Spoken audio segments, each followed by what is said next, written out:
সাংবাদিকদের সাথে মতবিনিময় করলেন খেলাফত মজলিসের মহাসচিব মাওলানা জালাল উদ্দিন। শরীয়তপুর জাজিরা উপজেলা প্রতিনিধি মেহেদী হাসানের প্রতিবেদনে। শরীয়তপুর ১ জাজিরা পালং আসনে আসন্ন জাতীয় সংসদ নির্বাচনে প্রার্থিতা ঘোষণা করেছে বাংলাদেশ খেলাফত মজলিস।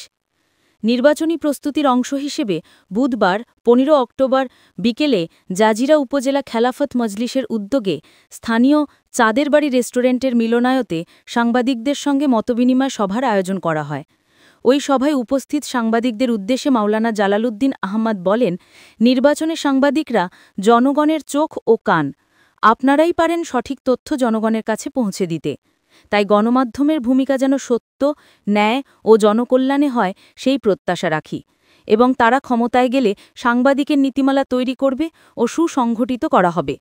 তিনি আরও বলেন, বাংলাদেশ খেলাফত মজলিস ক্ষমতায় গেলে শরীয়তপুর ১ আসনসহ সারা দেশে উন্নয়ন, ন্যায় বিচার ও সুশাসন প্রতিষ্ঠায় কাজ করবে।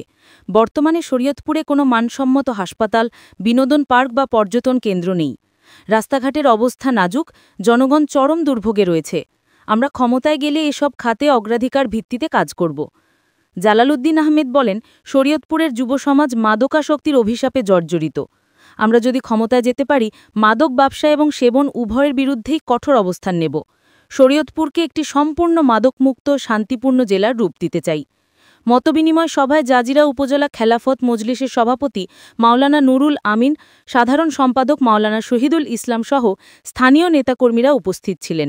এছাড়াও জাজিরা উপজেলা প্রেস ক্লাবের সভাপতি মোহাম্মদ পলাশ খান এবং সাধারণ সম্পাদক শাওন বেপারী সহ প্রেস ক্লাবের অন্যান্য সদস্য এবং জাজিরা রিপোর্টার্স ইউনিটি সংগঠনের সদস্য সহ জাজিরায় কর্মরত গণমাধ্যম কর্মীরা উপস্থিত ছিলেন।